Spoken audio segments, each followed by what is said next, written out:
ही दिखने में सुंदर नहीं थी, लेकिन अमीर बाप की बेटी सृष्टि पर उसकी माँ जान छिड़कती। मेरी बेटी कितनी प्यारी है, भगवान सबको सृष्टि जैसी बेटी दे। सृष्टि धीरे धीरे बड़ी होती है। एक दिन सृष्टि की सहेली कहती है, तू दिखने में कितनी अजीब सी है, लेकिन मैं जानती हूँ हम सब में सबसे अच्छी शादी तो तेरी ही होगी। तेरे पापा अमीर जो है। और बता नहीं सकते यार, दहेज तो हर कोई देता है, ये क्या ज्यादा ले जाएगी अपने पति के लिए? अरे बड़े शहर में कोठी है इसके पापा की। अरे पापा की है ना, कौन सी इसकी है? इसकी होती तब तो कोई भी लड़का इससे शादी कर लेता। अरे पापा की मतलब पापा की है तो मेरी ही है ना? किसने कहा? अब तेरी तो तब होगी ना जब तेरा भाई ना हो। वैसे भी शादी के बाद सारी प्रॉपर्टी भाई के नाम होती है। सृष्टि समझ जाती है कि उसे किसी भी हालत में माँ बाप की सारी प्रॉपर्टी को अपने नाम करना है, लेकिन कैसे? एक दिन सृष्टि का भाई शीनू कहता है, बहन क्या कर रही है? तुझसे एक बात करनी है। अरे हाँ करना, मैं तो तेरी बहन हूँ। बहन मेरी लाइफ में ना एक लड़की है, बहुत अच्छी है। मैं सोच रहा हूँ माँ और पापा से बात करूँ शादी के लिए। सृष्टि को समझ में आ जाता है कि भाई की शादी होते ही भाभी उसे एक दिन भी घर में बर्दाश्त नहीं करेगी। क्या बात है भाई, बताना कौन है वो?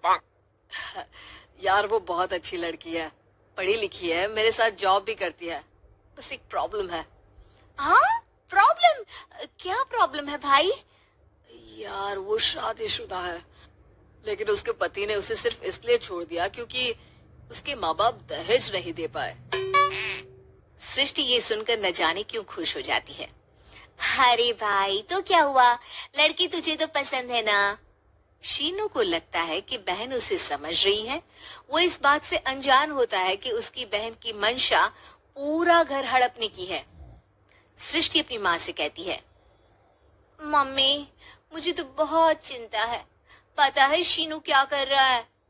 अरे क्या कर रहा है, वो तो काम पर जाता है और वापस घर आता है। नहीं ना माँ, वो यही तो नहीं कर रहा, बाकी सब कर रहा है। आपको पता है उससे प्यार है, और वो भी एक शादीशुदा लड़की से। है? ये क्या हो गया?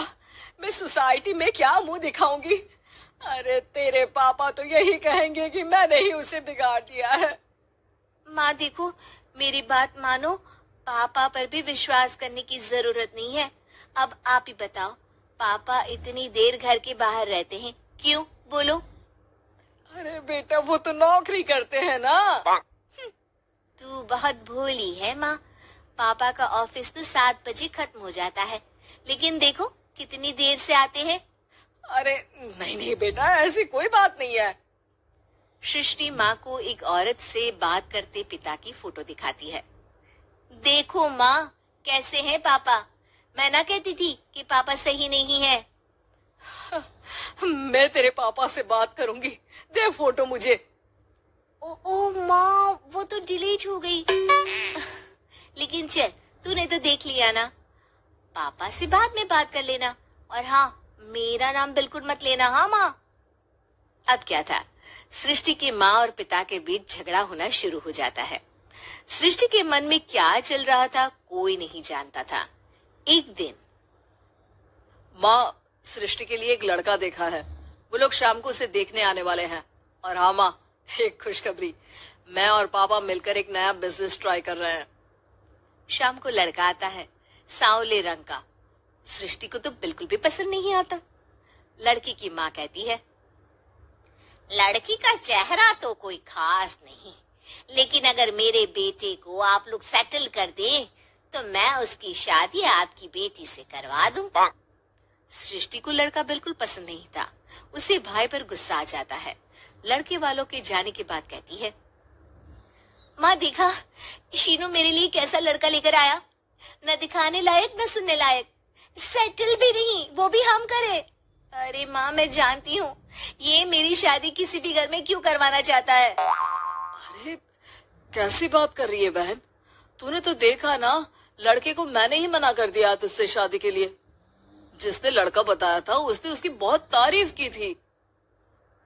बात आई गई हो जाती है, लेकिन सृष्टि का मन शांत नहीं होता। क्या करूं, कुछ समझ में नहीं आ रहा। मेरी शादी हो गई तो ये लोग पूरी प्रॉपर्टी शीनू के नाम कर देंगे, मेरे हाथ तो कुछ लगेगा ही नहीं। तभी सृष्टि को आइडिया आता है। वो किसी वकील को फोन करती है। जी देखिए, अगर आपके मम्मी पापा का तलाक हो जाता है तो आपके पिता की आधी प्रॉपर्टी आपकी माँ के नाम हो जाएगी, फिर उसे वो किसी को भी दे सकती है। सृष्टि अब माँ को बेटे के खिलाफ भरती है। माँ, शीनू पर नजर रखा करो, वो जिस लड़की के प्यार में है ना वो शादीशुदा है। यहाँ आएगी, सारा पैसा, रुपया, जमीन, जायदाद सब हड़प लेगी। पापा का भी हाल तुमसे छुपा नहीं है। ऐसा ना हो कि मैं और आप एक दिन सड़क पर भीख मांगे। हे भगवान, मैं तो जीते जी मर जाऊंगी अगर ऐसा हो गया तो। ऐसा हो गया नहीं माँ, ऐसा ही होगा। अभी समय है, आगे का सोच लो। मैं तो कहती हूँ पापा से आधी प्रॉपर्टी लेकर अलग हो जाओ। पापा की आधी प्रॉपर्टी भी हम लोगों को अगर मिल जाती है ना तो अगले 7 जन्म सफल समझो। बेचारी माँ बेटी के कहने पर पति से तलाक लेकर अलग हो जाती है। सृष्टि अब पैसों से गाड़ी और अपने दूसरे महंगे शौक पूरे करने लगी। उसके दोस्त भी उसके पैसे इस्तेमाल करते। सृष्टि, कल तुम कहाँ थी? मैं सारा दिन घर पर अकेली थी। तो मैं क्या करूं? मैंने ठेका तो नहीं लिया है ना तुम्हें संभालने का। माँ को सृष्टि से ये उम्मीद नहीं थी। वो बैठकर रोने लगती है। वहीं उसका पति यानी कि सृष्टि के पिता आ जाते हैं। मैं जानता था कि तुम्हारा यही हाल होगा, तो आपने मुझे रोका क्यों नहीं? मैं रोकता तो तुम रुकती क्या?